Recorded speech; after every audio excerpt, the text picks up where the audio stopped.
Disarray gripped the Galactic Council chamber. Esteemed envoys representing 12 distinct species contended, their voices clashing. Their holographic interfaces pulsed crimson, displaying grave alerts. The source of their alarm? Humanity. Chairman Rox, a reptilian dignitary whose extensive service was etched in deep facial scars, struck the round table with a clawed hand, bringing silence to the chamber. His gaze, typically frigid and analytical, was now stretched wide in incredulity. They refused once more, he stated, his voice scarcely audible.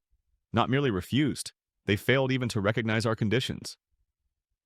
A profound quiet enveloped the assembly. Every known species in the galaxy, from the formidable Zari warlords to the shrewd Alarite traders, had previously submitted to the Council's authority.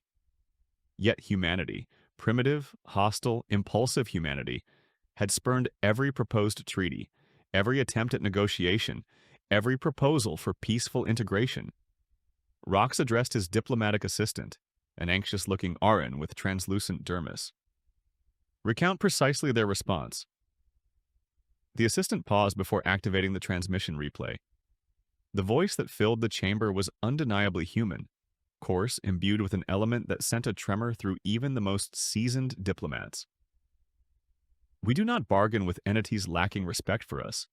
Should you desire our response, attempt to seize what belongs to us. The statement lingered in the atmosphere like a pronouncement of doom. A Triaxian delegate, their crystalline structure pulsing with apprehension, emitted a low hum. This is irrational. We govern 2/3 of the explored galaxy. No species has ever defied us with such audacity. They are not merely a species, an elder dignitary mumbled, his fur standing on end.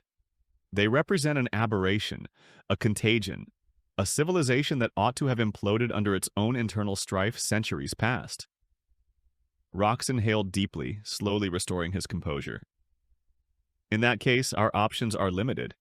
If humanity declines to submit, they shall be incinerated.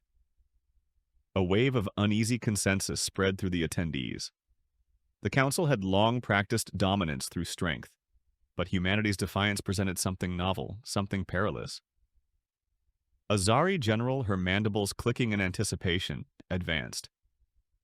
The battle fleet stand ready. A comprehensive blockade of their home system will compel their capitulation. We shall offer them no avenue of escape. Rox gave a nod, then turned to the communications officer. Transmit a final communication to their leadership. Advise them that failure to accept our conditions within the subsequent cycle will result in the full force of the Council descending upon them. The officer paused. Sir, with permission to speak candidly? Rox's expression hardened. Continue. The officer drew a breath. I have researched humanity, their past, their conflicts. They differ from the others. If cornered, they will not yield.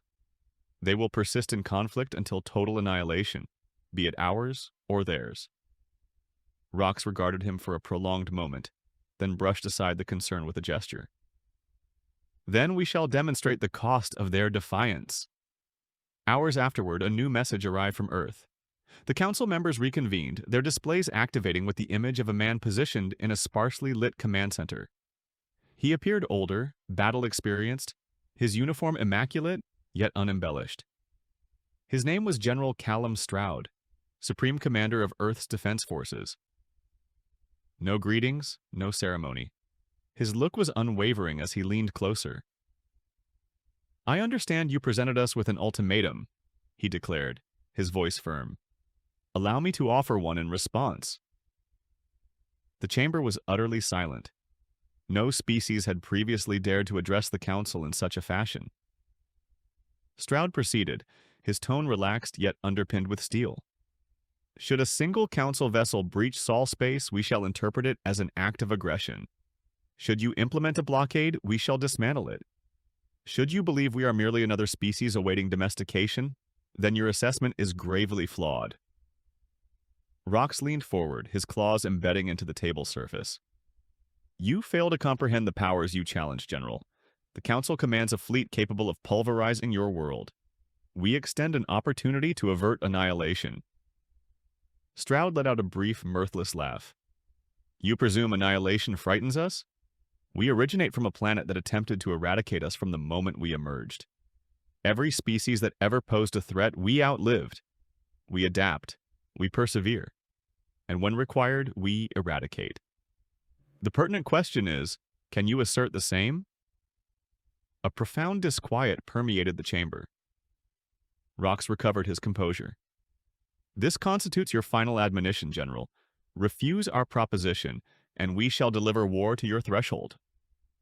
Stroud's expression remained unchanged. In that case, pack provisions. With that, the transmission ceased. The room stayed silent for an extended period. The Triaxian delegate spoke first, their crystalline form dimming with fear. We ought to reconsider. A conflict against them will diverge from past engagements. We lack full understanding of their capabilities. The Zari general hissed in annoyance. Then we shall ascertain their capabilities by overwhelming them with our fleet. Rox's claws tapped rhythmically against the table, his mind racing. Stroud had been completely unperturbed. No bluster, no grand pronouncements, just absolute conviction. This extends beyond mere defiance, he murmured. This represents a species entirely unfamiliar with yielding. A terrifying notion took root in his thoughts, one he refrained from voicing. Had the Council committed a catastrophic error? The declaration of war was already underway. There could be no reversal. The Council acted swiftly. The formal declaration of war was broadcast throughout the galaxy, notifying all species that humanity had spurned unity and would suffer the repercussions. Across 100 star systems, war fleets mobilized. The Galactic Armada, a coalition of the Council's most formidable military assets, readied for comprehensive deployment. No species had ever withstood their united might. On the command bridge of the carrier Indomitable Wrath, Supreme Fleet Commander Ven Loth observed the war preparations with detached contentment. He had overseen extermination efforts previously, suppressing defiant species that considered themselves invulnerable. Humanity would prove no exception. Their system would be surrounded, their fleets broken, their worlds subjected to bombardment until surrender. Loth addressed his tactical officer. Report their deployment status. The officer paused. Minimal. Their fleets remain concentrated near their home system. No offensive configurations detected. They seem unprepared. Loth's mandibles curved slightly in amusement. Naturally, they recognize their inferiority. The humans project strength, but inwardly, they grasp what awaits. The Armada departed within the hour. 40 battle groups transitioned from hyperspace just beyond the Sol system's boundary, arrayed in formation like a tightening iron collar around Earth. Tactical stations buzzed with incoming data. Scanners indicated no human opposition at the system's periphery. Loth's assurance increased. Establish communication with their command. The transmission was dispatched, yet no reply was received. Silence. The humans weren't even affording them the courtesy of a response. Loth revealed his fangs. Then we advance. Proceed to the inner system. Activate the blockade. Engines flared, warships surged ahead, maneuvering to isolate Earth from the rest of the galaxy. Still, no human fleet materialized to confront them. It felt excessively simple. Then, abruptly, alarms screamed across the fleet. Communication networks failed, sensor grids blanked, dozens of vessels lost power instantaneously. Bewilderment spread through the Armada like a contagion. Loth spun towards his officers. Report! What is occurring?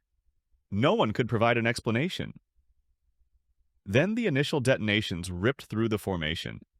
Flagships disintegrated in blinding explosions as unseen weaponry tore through their hulls. Entire squadrons ceased to exist before they could even react. The Armada, once an impenetrable barrier of firepower, disintegrated within minutes. Loth's mind worked feverishly. This outcome was impossible. No fleet could orchestrate an assault with such precision, such effectiveness. They hadn't even registered enemy movements. How were they? Then he perceived it. A human ship materialized from apparently void space, directly ahead of his carrier. It bore no identifying marks, emitted no transponder signals, just a sleek, angular form that exuded lethal purpose. Loath scarcely had time to process the vessel's shape before it unleashed its weapons. A single energy pulse struck Indomitable Wrath's core systems, penetrating shields as though they were non-existent. The ship bucked violently, consoles erupted, the bridge rapidly filled with smoke. Loath's final thought before the inferno claimed him wasn't of rage, nor of regret. It was fear. Humanity hadn't been unprepared. They had been anticipating this. On Earth, General Callum Stroud observed the engagement's progression from his command center, his expression inscrutable as reports flooded in. The Armada had been decimated in under 30 minutes. The remnants of the once dominant fleet were dispersing, retreating towards Council territory. An officer approached. "Sir, orders?" Stroud exhaled slowly. "No survivors." The directive was relayed instantly. Human forces emerging from the obscurity of deep space pursued the withdrawing enemy vessels with relentless effectiveness. There would be no retreat, no reprieves. The Council had threatened annihilation. Now they would experience their own terror. Stroud turned to his strategic advisor. "Damage assessment?" The advisor offered a grim smile. "Minimal. They never achieved proximity." Humanity had not merely triumphed in the initial confrontation. They had guaranteed there would be no comparable second encounter. The war had commenced. Panic surged through the Galactic Council like an uncontrollable blaze. The Armada, the most potent fleet ever gathered, had been obliterated, not over a protracted engagement, not through a war of attrition, but in mere minutes. Entire capital ships had vanished before their commanders could transmit distress calls. Survivors were scarce, and those who managed to return spoke in hushed, horrified tones.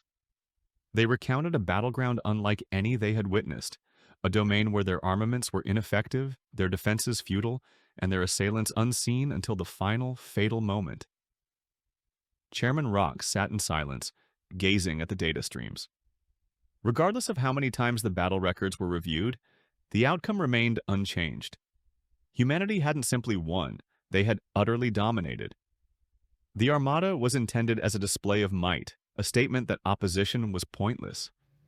But the humans had countered with something far more devastating, a proof that the Council's perceived power was merely a facade. The chamber descended into frantic debate. The Triaxian delegation, typically calm and rational, struggled to maintain composure. "They should not possess this capability," one exclaimed. "Our intelligence indicated they were a nascent species, barely beyond their initial interstellar skirmishes."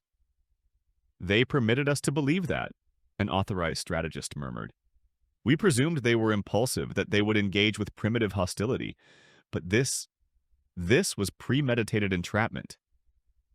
The Zari general, still seething with fury, slammed a fist onto the table. "Dispatch another fleet! Double the strength! Triple, if required. They cannot withstand the Council's full might." Rox's gaze remained fixed on the battle analyses. "And what transpires when that fleet fails to return?" A chilling quiet fell upon the chamber. The reality was stark. Humanity had not only constructed formidable defenses, but they had also formulated an entire war plan anticipating the Council's overwhelming assault, devising a counter that weaponized that very force against them. Rox finally spoke, his voice softer than before. "What do we truly understand about their actual capabilities?" The intelligence director paused before responding, selecting his words with care. "Almost nothing. Every datum we possess was supplied by them, their history, their technological progress, their military power. It was all meticulously managed to convince us they were just another species." A dawning comprehension spread through the assembly. The humans had never been merely posturing. Their silence during negotiations wasn't hauteur, it was calculation. They had grasped from the very first interaction that the Council would never permit an independent power to flourish. Thus, they had prepared. A communications officer broke the tense silence. "New transmission received from Earth. No visual component, only text." Rox gestured sharply. "Display it." The message materialized on the central screen. Just a few lines of text, yet they possessed more gravity than any fleet ever could. "This is your sole warning. Approach again, and there will be no retreat. No overt threats, no boasting, simply a commitment. The council chamber remained in stunned silence. For the first time in its extensive history, the rulers of the galaxy found themselves in an unfamiliar predicament. They were afraid. The council was disintegrating. The battle's consequences had split alliances, destroyed confidence, and left their formerly absolute authority precariously balanced. Every species that had once submitted to their governance was now observing, anticipating whether the formidable Galactic Council would retaliate or collapse. Chairman Rox had called the High Command for an urgent meeting. The chamber, previously a symbol of structure and command, was now thick with barely suppressed turmoil. Accusations volleyed across the room. Zeri military commanders insisted on immediate counterattack. Triaxian delegates advocated for diplomatic avenues, fearing additional casualties. The Allarite, renowned for their strategic forbearance, recommended prudence, asserting that no action should be taken until the full extent of humanity's power was understood. Rox allowed the arguments to unfold. He needed to ascertain everyone's stance. Fear was palpable on their faces, even among those advocating for war. None wished to concede the emerging truth. Humanity had achieved something unprecedented. They had compelled the Galactic Council into a state of indecision. The intelligence director finally spoke, his voice sharp, enough to pierce the clamor. We have misjudged them at every juncture, their technology, their strategy, their comprehension of warfare. It all indicates a degree of readiness far exceeding our prior estimations. We deemed them primitive because they allowed us to... The room quieted. Rox intertwined his fingers. Then inform us what we are truly confronting. The director paused, choosing his words meticulously. They possess warships unlike any we have documented. Their capacity to disrupt our systems implies technologies that either exceed ours or function based on principles we fail to grasp. Their fleet maneuvers suggest a proficiency in stealth combat beyond anything known in explored space. And crucially, they declined negotiation because they never required it. They were confident of victory. The Zari general scowled. So you propose surrender? No, the director stated, his expression inscrutable. I propose we accept the reality. The humans are not a minor species to be crushed by sheer force. They are a rival power. The chamber grew tense at the term rival. No species had ever earned that designation before. The council governed, others complied. That was the established order. Rox surveyed the chamber. We retain the ability to act. We possess resources, allies, fleets. And none will deploy, the authorized strategist interrupted. The Armada was designed to be unbeatable, yet it was dismantled like a mere training simulation. If we dispatch more vessels, we risk confirming it wasn't an anomaly, that humanity genuinely surpasses us. A grim understanding dawned upon them. Should another fleet be lost, it wouldn't simply represent a military setback. It would signify the termination of the Council's dominance. The facade of control would be irrevocably destroyed. The Triaxian representative finally spoke, voice steady but resolute. Then our sole recourse is diplomacy. Murmurs of dissatisfaction spread through the room, yet no one outright dismissed the suggestion. Rox tightened his jaw. They rejected our previous attempts. The Triaxian representative met his gaze. Because we presented terms as sovereigns addressing subordinates, that is no longer our standing. If we desire peace, we must engage them as equals. The words were difficult to accept, but even the factions eager for war could not refute the underlying truth. The Council faced two alternatives: recognize humanity as a power in its own right, or persist on a trajectory leading to their own downfall. The chamber fell silent as the gravity of the choice weighed upon them. For the initial time in the Council's existence, they were not the ones shaping the future. The communication request was dispatched. For the first instance since the conflict's inception, the Galactic Council initiated contact with humanity, not issuing demands, not delivering warnings, but extending an offer. There was no alternative.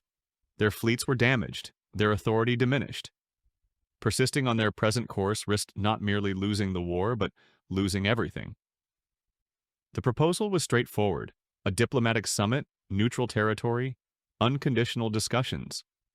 There would be no ultimatums, no implicit threats. The Council had never engaged in negotiations of this nature before. They had consistently dictated surrender conditions, never approached an opponent as an equivalent. But the humans had maneuvered them into this unfamiliar posture. For hours, silence ensued. The quiet stretched across the chamber, each passing second amplifying the tension. The council members who had previously clamored for war now sat in hushed apprehension. They understood the stakes. If humanity declined, if they repudiated diplomacy as they had previously, then the council's ultimate tool, political sway, would be rendered useless. Finally, a solitary message arrived. Denied. The chamber plunged into shocked silence. The council had humbled itself, had proposed terms, and humanity had refused without hesitation. There was no space left for discussion. Rox felt the immense weight of the message settle in his chest. They refuse peace? The intelligence director stared at the screen, expression grim. They refuse us. It transcended mere rejection. It was dismissal. Humanity did not perceive the council as an adversary worthy of negotiation. Their refusal wasn't a war declaration, nor a demand for surrender. It was a pronouncement that the council was no longer relevant. Panic swept through the delegates. If humanity did not pursue peace, if they held no interest in diplomacy, then what was their objective? The council had governed for centuries through control, intimidation, and the meticulous management of power balances. But none of these tactics were effective against a foe that did not recognize their authority. The authorized strategist leaned forward, voice low. Then we are truly subject to their mercy. The statement cut more deeply than any military loss. The council had consistently functioned under the belief that they were the supreme power in the galaxy. But now, for the first time, they confronted a force that neither feared them, respected them, nor required them. Rox clenched his fists. If we are subject to their mercy, then we must comprehend their intentions. The intelligence director's reply was quiet but definitive. They intend to wait. That constituted the true terror of the situation. Humanity had already prevailed. They had no need to invade, no need to establish their dominion. The council had forfeited more than just ships. They had forfeited control. The fear of humanity would disseminate independently. Other species would perceive the reality. The council was no longer the ultimate authority. The old regime was defunct. And humanity didn't need to launch another attack to witness its collapse.